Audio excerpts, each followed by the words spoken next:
And welcome back to Wisconsin Family. We're here at the Steinway & Sons Piano Gallery here on the west side of Madison. And we're going to learn a thing or two about buying a piano, specifically used pianos. And we're joined now by owner Ben Garber. Thanks for having us today. Thanks for coming. Yeah, you bet. So, you know, we've been coming here for a few months now, and on a number of occasions we've kind of drawn a comparison of buying a piano to buying a car. So let's talk about buying used pianos. Is that similar to buying a used car? And can customers save a lot of money by buying something that's currently used? Yeah, great question. And obviously, I can set the landscape for you a little bit because it's so different from cars. Everybody wants to find that 3 to 5 year old car that's going to save them the initial depreciation of buying something new. Right. Around the turn of the century, I think the statistic is that there were 2,000 piano manufacturers in the U.S. Okay. And so there were a lot of pianos being made, and some of them were very high quality, by the way. But the thing is, those pianos are all 100 or 120 years old, so they all need major work. Right. On the other side of that, we have pianos from, let's say, the 80s or the late 70s, when we had an influx of imported instruments. They were really made to last 25 to 30 years. So we're in a funny situation right now where, first of all, pianos last a lot longer than cars. Okay. And second of all, we just don't have a good supply of used pianos. We have a supply of pianos that need a lot of work, or some that are just not worth touching. Wow, interesting. So sticking with Justin's analogy here, or metaphor of cars and pianos, I don't think we can tell a lot by looking at a car, just looking at it, whether we're a mechanic or not. I'm wondering, can you just look at a piano and know about its quality or its needs? Yeah. Everybody thinks that they can tell a little bit by sort of looking at it, I guess kicking the tires, so to speak. Right. Unfortunately, a lot of pianos look the same, and on the outside they can be pretty nice. A lot of people will play, and even if they're a player, they're gonna put their hands on the instrument, and obviously some of the big red flags, like if it sounds vastly out of tune, they're going to think maybe something's wrong. That might be a very small issue, though. Maybe it just needs tuning. The really crucial parts of a piano are things you can't see. And unfortunately, you won't know whether it's a paperweight or an instrument until you get those things checked. Wow, interesting. So what are some of the most important components that to have inspected when considering making a purchase like that? Yeah, we inspect every internal component very carefully. The most important in terms of whether you can keep the piano and it's a good serviceable instrument are going to be the pin block, which you can't see because it's underneath this big cast iron plate. The soundboard, which is the speaker of the piano, some people will call it the heart of the piano, and the action, which is the 11,000 moving parts that make up the keys and the hammers and everything. 11,000? Yeah, on a grand piano. That's a lot that can go wrong or right. Yeah.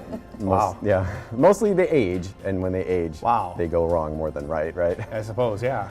Yeah. So I think it's worth mentioning that Ben not only owns this store, and not only is he a performer, but he is a technician, so he knows about all the guts and things that make a piano. This is what we do. Yeah, that is what you do. We look inside. All right, so when we look at Craigslist and classifieds and things like that, a lot of times I've seen free piano, which is come pick it up kind of a thing.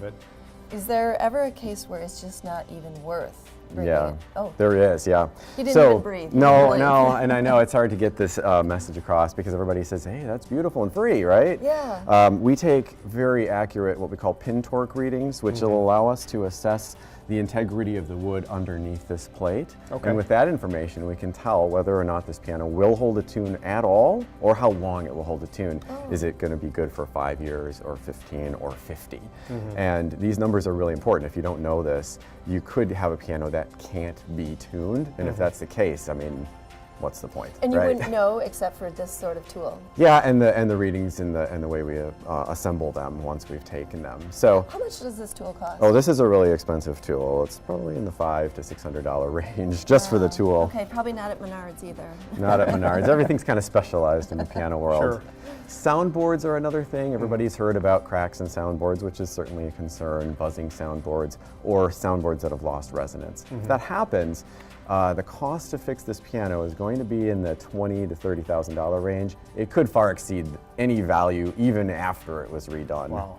So you'd have to have some extreme sentimental value, maybe. Yeah, to possibly. Yeah, possibly. Right. So when you talk about the torque on here, I'm just kind of curious. You know, you're worried about the ability of the pin to stay in Exactly. to stay in there and to stay, not turn on and its to own. not turn on its Yep, own. Okay. yep. Wow. And then the action, of course, with so many moving parts, the action is usually the first thing to need repair on a piano.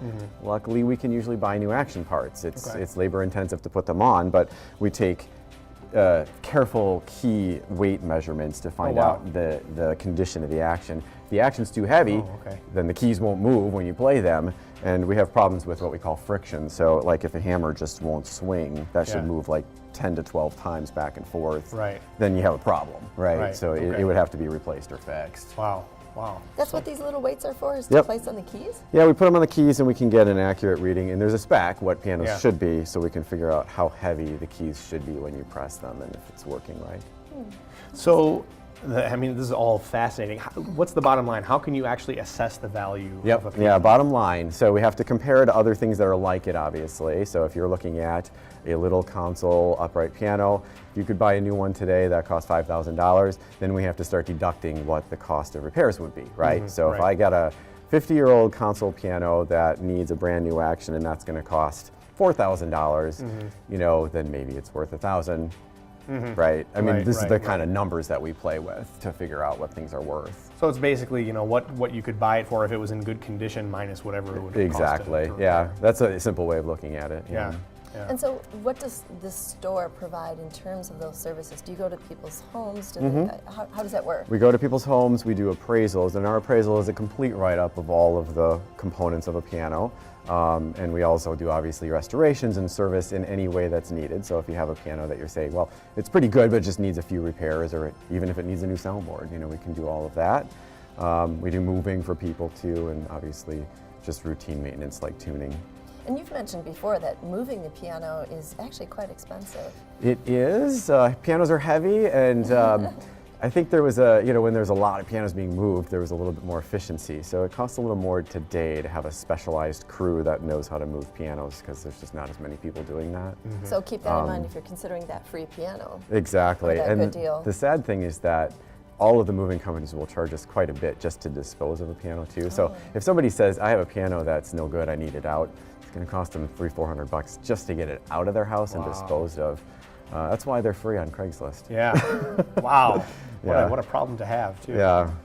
So is there any, we just have a few seconds left, is there any one thing that would make a piano just not worth it? Like cracked soundboard, or, I mean, you said that's $10,000 to $20,000 just to fix that thing. So the cracked soundboard has to be inspected carefully to find out if there's other bigger issues going on. The pin block is really, I would say, one of the first and most important if that's gone.